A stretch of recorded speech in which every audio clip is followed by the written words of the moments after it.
안녕하세요. 행복한 순례자 여러분. 오늘은 좀 어려운 철학적 이야기를 전하고자 합니다. 정의가 무엇일까? 정의란 무엇인가? 마이클 샌더스의 유명한 책이 있죠. 우리나라에 200만 부 이상을 팔았습니다.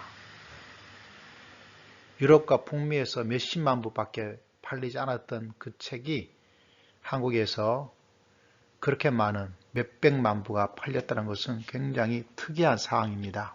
그만큼 우리나라가 정의롭지 못한가, 그것보다는 사람들이 그만큼 정치적, 정의적 이런 문제에 더욱더 많은 관심이 있다, 이렇게 볼 수도 있습니다.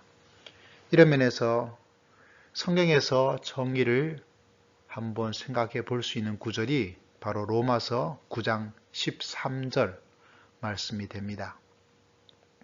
짧은 말씀이죠. 그럼에도 불구하고 우리가 이게 과연 정의로운가? 라는 의구심을 가질 수밖에 없는 성경 구절을 우리는 만나게 됩니다. 그 구절에 보면 야곱은 하나님이 사랑하시고 에서를 미워한다, 이렇게 이야기가 나옵니다. 사랑? 충분히 이해할 수 있죠. 하나님은 사랑이시라.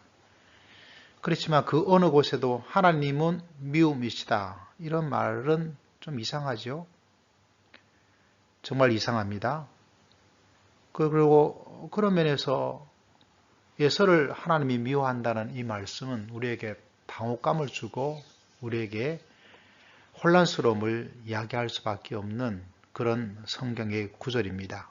그러면서 이렇게 하는 것이 과연 공정한가, 정의로운가, 올바른가? 만약 이렇게 한다면 하나님 정의롭지 않으신데, 이런 생각을 할 수밖에 없다는 사실입니다. 자, 그렇다면 하나님이 사랑과 미움에 대한 기준은 무엇일까라는 것을 바라보게 됩니다. 에서를 미워하고 야곱은 사랑했는데 야곱은 더 선하기 때문에, 에서는 더 악하기 때문에 그하고는 전혀 상관이 없다고 이야기를 합니다. 그래서 더욱더 이게 공정한가, 정의로운가 의아심을 가질 수밖에 없다는 사실입니다. 야곱과 에서가 선과 악을 행하기 이전에 하나님께서 그들을 이렇게 부르셨다. 사랑으로, 미움으로 정하시고 부르셨다, 이렇게 이야기를 합니다.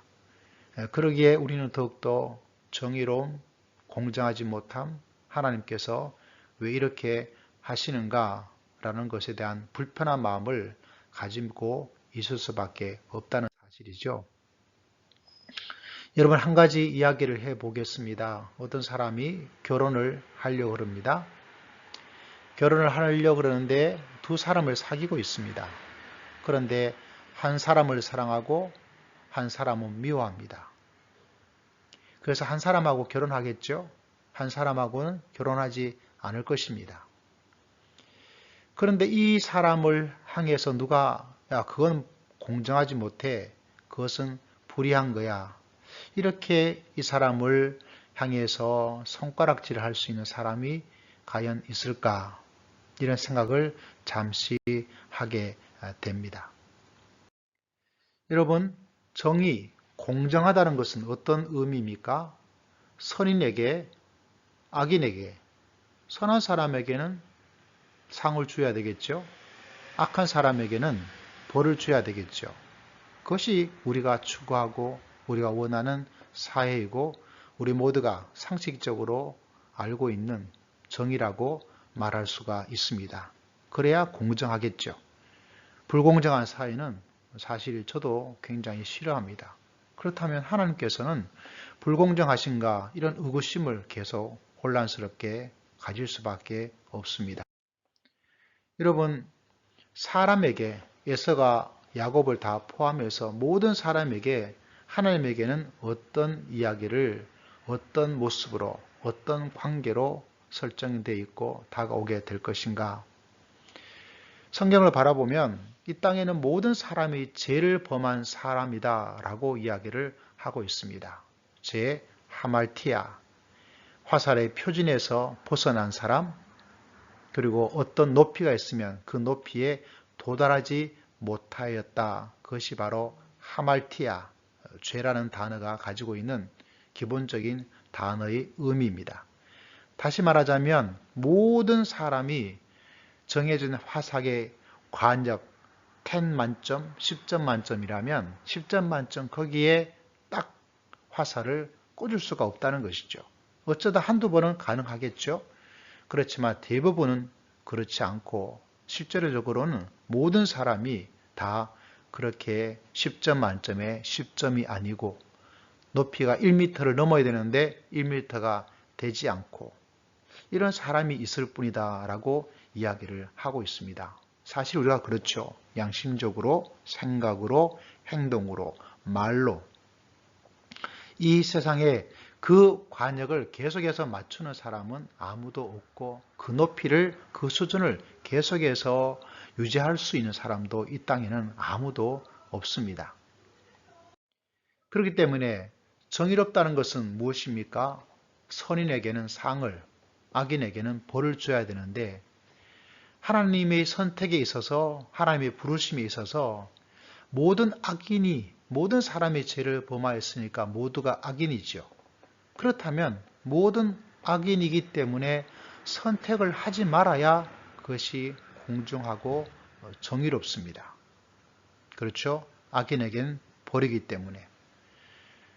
그리고 반대로 그래도 다 선택해주면 되지 않겠는가? 다 선택하고 다 사랑해주면 되지 않나요? 이것도 정의롭지 않습니다. 악한 사람을 선택하고 사랑을 한다는 것이 이게 공정하고 이게 정의로운 것일까요? 선택하지 않는 것도 그게 실제적으로는 공정하고 정의롭습니다. 그렇죠?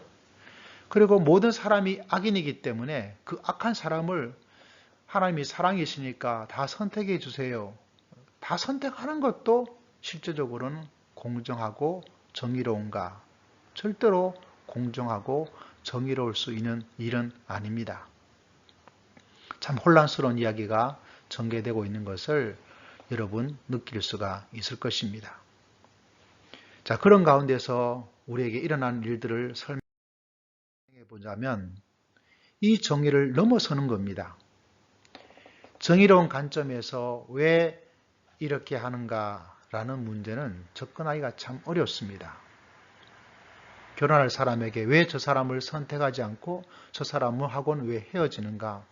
정의를 넘어서는 이야기죠.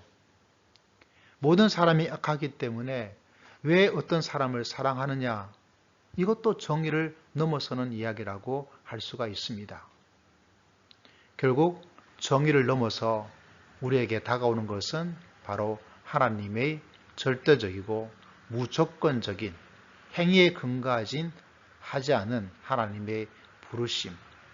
어쩌면 정의로워야 한다면 저와 여러분, 우리 모두가 다 벌을 받고 또 형벌을 받고 심판을 받아야 그게 공정합니다. 과연 그렇게 하기를 원하십니까?